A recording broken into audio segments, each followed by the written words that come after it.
buds and bird voices, by Nathaniel Hawthorne. Balmy spring.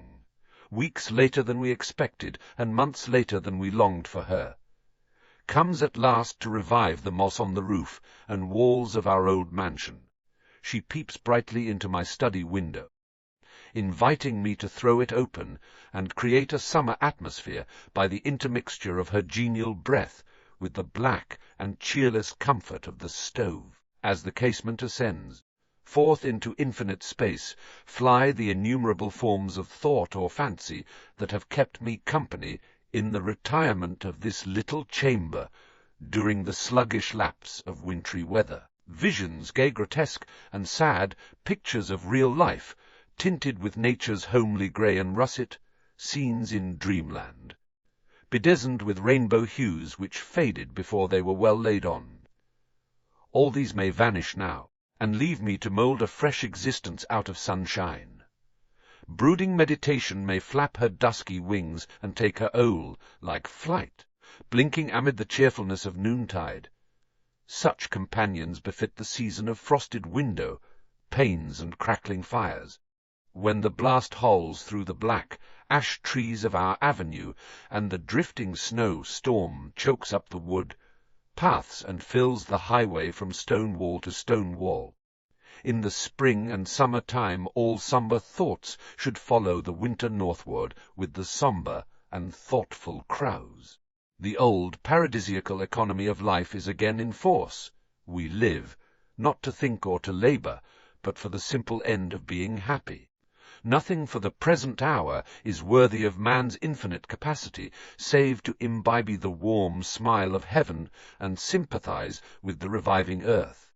The present spring comes onward with fleeter footsteps, because winter lingered so unconscionably long that with her best diligence she can hardly retrieve half the allotted period of her reign. It is but a fortnight since I stood on the brink of our swollen river and beheld the accumulated ice of 4 frozen months go down the stream.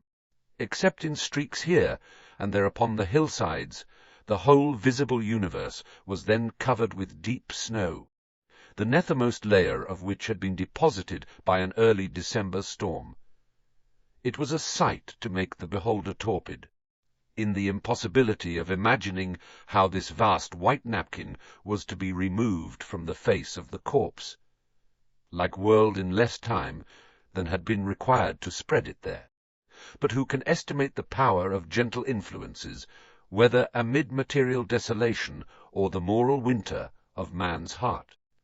There have been no tempestuous rains, even no sultry days, but a constant breath of southern winds, with now a day of kindly sunshine, and now a no less kindly mist or a soft descent of showers, in which a smile and a blessing seemed to have been steeped. The snow has vanished as if by magic, whatever heaps may be hidden in the woods and deep gorges of the hills. Only 2 solitary specks remain in the landscape, and those I shall almost regret to miss when tomorrow I look for them in vain. Never before, I think, has spring pressed so closely on the footsteps of retreating winter. Along the roadside the green blades of grass have sprouted on the very edge of the snow drifts.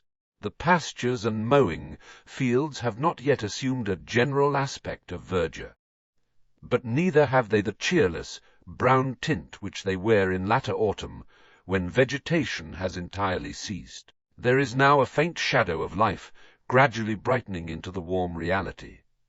Some tracts in a happy exposure, as, for instance, yonder southwestern slope of an orchard, in front of that old red farm house beyond the river. Such patches of land already wear a beautiful and tender green, to which no future luxuriance can add a charm. It looks unreal, a prophecy, a hope, a transitory effect of some peculiar light, which will vanish with the slightest motion of the eye. But beauty is never a delusion, not these verdant tracts, but the dark and barren landscape all around them is a shadow and a dream. Each moment wins some portion of the earth from death to life.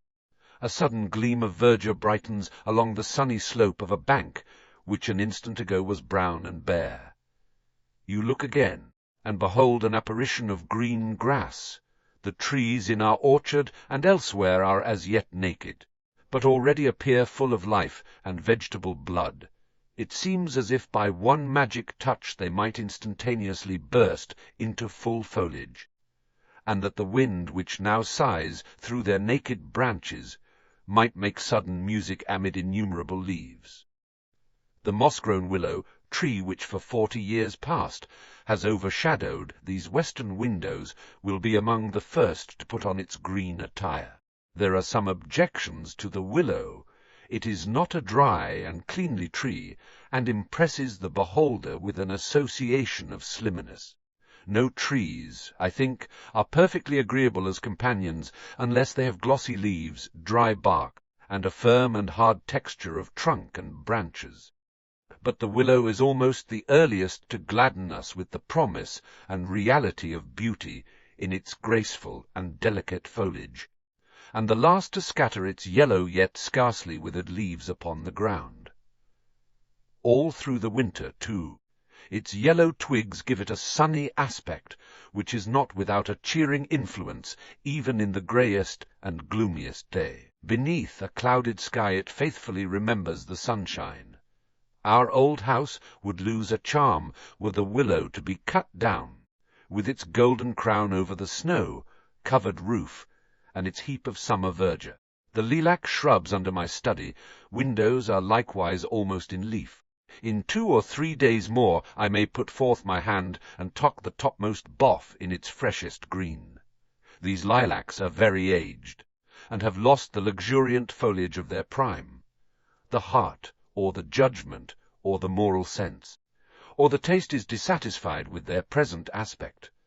Old age is not venerable when it embodies itself in lilacs, rose bushes, or any other ornamental shrub. It seems as if such plants, as they grow only for beauty, ought to flourish always in immortal youth, or, at least, to die before their sad decrepitude. Trees of beauty are trees of paradise, and therefore not subject to decay by their original nature, though they have lost that precious birthright by being transplanted to an earthly soil. There is a kind of ludicrous unfitness in the idea of a time-stricken and grandfatherly lilac bush. The analogy holds good in human life. Persons who can only be graceful and ornamental, who can give the world nothing but flowers, should die young, and never be seen with grey hair and wrinkles, any more than the flower, shrubs with mossy bark and blighted foliage, like the lilacs under my window. Not that beauty is worthy of less than immortality. No, the beautiful should live forever. And thence, perhaps, the sense of impropriety when we see it triumphed over by time. Apple trees, on the other hand, grow old without reproach. Let them live as long as they may, and contort themselves into whatever perversity of shape they please, and deck their withered limbs with a springtime gaudiness of pink blossoms. Still they are respectable, even if they afford us only an apple or 2 in a season. Those few apples, or, at all events, the remembrance of apples in bygone years, are the atonement which utilitarianism inexorably demands for the privilege of lengthened life. Human flower shrubs, if they will grow old on earth, should, besides their lovely blossoms, bear some kind of fruit that will satisfy earthly appetites. Else neither man nor the decorum of nature will deem it fit that the moss should gather on them. One of the first things that strikes the attention when the white sheet of winter is withdrawn is the neglect and disarray that lay hidden beneath it. Nature is not cleanly according to our prejudices. The beauty of preceding years, now transformed to brown and blighted deformity, obstructs the brightening loveliness of the present hour. Our avenue is strewn with the whole crop of autumn's withered leaves. There are quantities of decayed branches which one tempest after another has flung down, black and rotten, and 1 or 2 with the ruin of a bird's nest clinging to them. In the garden are the dried bean vines, the brown stalks of the asparagus bed, and melancholy old cabbages which were frozen into the soil before their unthrifty cultivator could find time to gather them. How invariably, throughout all the forms of life, do we find these intermingled memorials of death, on the soil of thought and in the garden of the heart, as well as in the sensual world, lie withered leaves, the ideas and feelings that we have done with. There is no wind strong enough to sweep them away. Infinite space will not garner them from our sight. What mean they? Why may we not be permitted to live and enjoy? As if this were the first life, and our own the primal enjoyment, instead of treading always on these dry bones and mouldering relics, from the aged accumulation of which springs all that now appears so young and new. Sweet must have been the springtime of Eden, when no earlier year had strewn its decay upon the virgin turf, and no former experience had ripened into summer, and faded into autumn in the hearts of its inhabitants. That was a world worth living in. O thou murmurer, it is out of the very wantonness of such a life that thou feignest these idle lamentations. There is no decay. Each human soul is the first, created inhabitant of its own Eden. We dwell in an old moss-covered mansion, and tread in the worn footprints of the past, and have a grey clergyman's ghost for our daily and nightly inmate. Yet all these outward circumstances are made less than visionary by the renewing power of the Spirit. Should the Spirit ever lose this power, should the withered leaves, and the rotten branches, and the moss-covered house, and the ghost of the grey past ever become its realities, and the verdure and the freshness merely its faint dream, then let it pray to be released from earth. It will need the air of heaven to revive its pristine energies. What an unlooked for flight was this from our shadowy avenue of black, ash, and balm of Gilead trees into the infinite. Now we have our feet again upon the turf. Nowhere does the grass spring up so industriously as in this homely yard. Along the base of the stone wall, and in the sheltered nooks of the buildings, and especially around the southern doorstep, a locality which seems particularly favourable to its growth, for it is already tall enough to bend over and wave in the wind. I observe that several weeds, and most frequently a plant that stains the fingers with its yellow juice, have survived and retained their freshness and sap throughout the winter. One knows not how they have deserved such an exception from the common lot of their race. They are now the patriarchs of the departed year, and may preach mortality to the present generation of flowers and weeds. Among the delights of spring, how is it possible to forget the birds? Even the crows were welcome as the sable harbingers of a brighter and livelier race. They visited us before the snow was off, but seem mostly to have betaken themselves to remote depths of the woods, which they haunt all summer long. Many a time shall I disturb them there, and feel as if I had intruded among a company of silent worshippers, as they sit in Sabbath stillness among the tree-tops. Their voices, when they speak, are in admirable accordance with the tranquil solitude of a summer afternoon, and resounding so far above the head, their loud clamour increases the religious quiet of the scene instead of breaking it. A crow, however, has no real pretensions to religion. In spite of his gravity of mien and black attire, he is certainly a thief, and probably an infidel. The gulls are far more respectable, in a moral point of view. These denizens of sea-bitten rocks and haunters of the lonely beach come up our inland river at this season, and soar high overhead, flapping their broad wings in the upper sunshine. They are among the most picturesque of birds, because they so float and rest upon the air as to become almost stationary parts of the landscape. The imagination has time to grow acquainted with them. They have not flitted away in a moment. You go up among the clouds, and greet these lofty, flighted gulls, and repose confidently with them upon the sustaining atmosphere. Ducks have their haunts along the solitary places of the river, and alight in flocks upon the broad bosom of the overflowed meadows. Their flight is too rapid and determined for the eye to catch enjoyment from it, although it never fails to stir up the heart with the sportsman's ineradicable instinct. They have now gone farther northward, but will visit us again in autumn. The smaller birds, the little songsters of the woods, and those that haunt man's dwellings and claim human friendship by building their nests under the sheltering eaves or among the orchard trees. These require a touch more delicate and a gentler heart than mine to do them justice. Their outburst of melody is like a brook let loose from wintry chains. We need not deem it a too high and solemn word to call it a hymn of praise to the Creator, since nature, who pictures the reviving year in so many sights of beauty, has expressed the sentiment of renewed life in no other sound save the notes of these blessed birds. Their music, however, just now seems to be incidental, and not the result of a set purpose. They are discussing the economy of life and love, and the site and architecture of their summer residences, and have no time to sit on a twig and pour forth solemn hymns or overtures, operas, symphonies, and waltzes. Anxious questions are asked. Grave subjects are settled in quick and animated debate, and only by occasional accident, as from pure ecstasy, does a rich warble roll its tiny waves of golden sound through the atmosphere.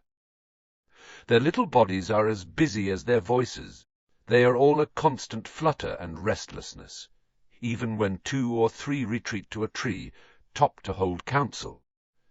They wag their tails and heads all the time with the irrepressible activity of their nature, which perhaps renders their brief span of life in reality as long as the patriarchal age of sluggish man.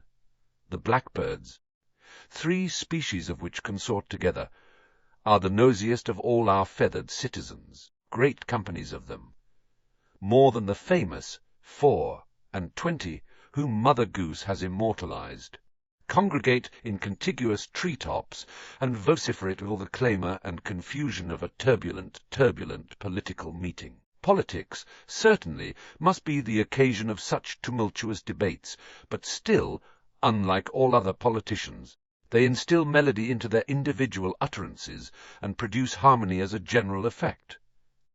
Of all bird voices, none are more sweet and cheerful to my ear than those of swallows in the dim, sun-streaked interior of a lofty barn. They address the heart with even a closer sympathy than robin redbreast. But, indeed, all these winged people that dwell in the vicinity of homesteads seem to partake of human nature, and possess the germ, if not the development, of immortal souls. We hear them saying their melodious prayers at morning's blush and eventide. A little while ago, in the deep of night, there came the lively thrill of a bird's note from a neighboring tree. A real song, such as greets the purple dawn or mingles with the yellow sunshine. What could the little bird mean by pouring it forth at midnight? Probably the music gushed out of the midst of a dream in which he fancied himself in paradise with his mate, but suddenly awoke on a cold, leafless bough, with a New England mist penetrating through his feathers. That was a sad exchange of imagination for reality. Insects are among the earliest births of spring. Multitudes of I know not what species appeared long ago on the surface of the snow.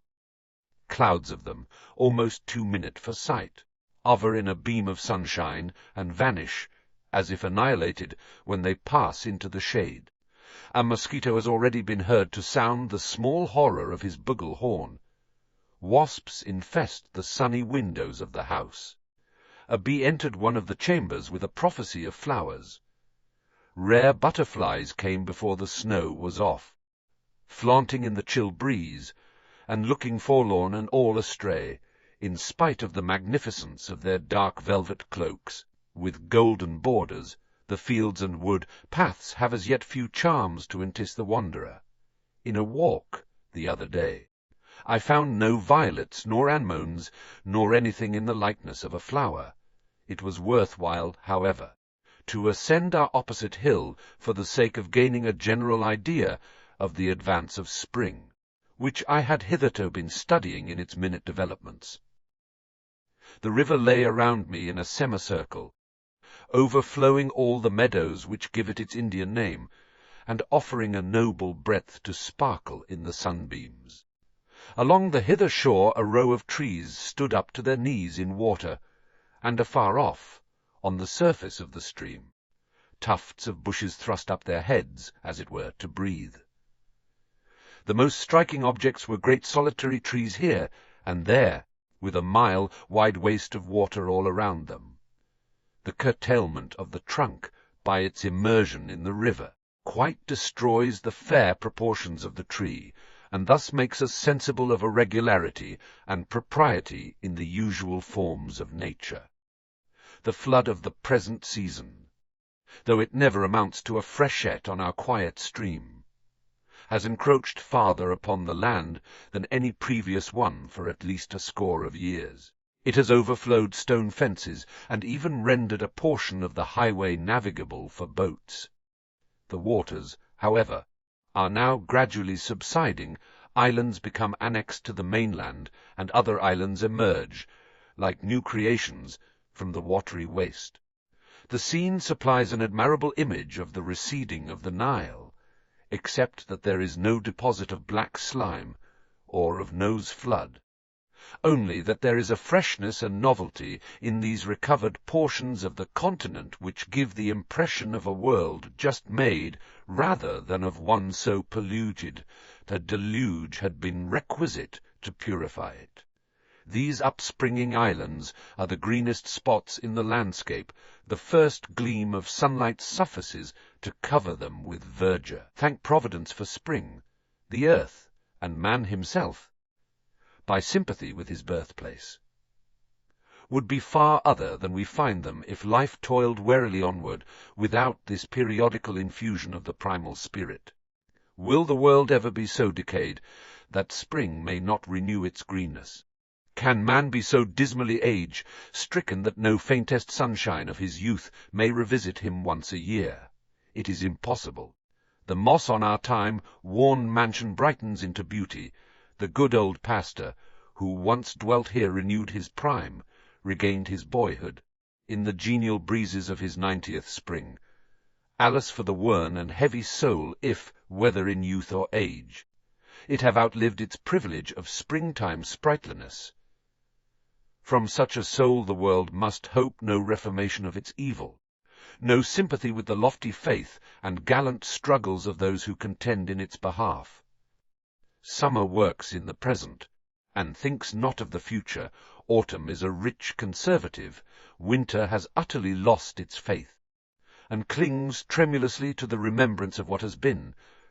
But spring, with its outgushing life, is the true type of the movement.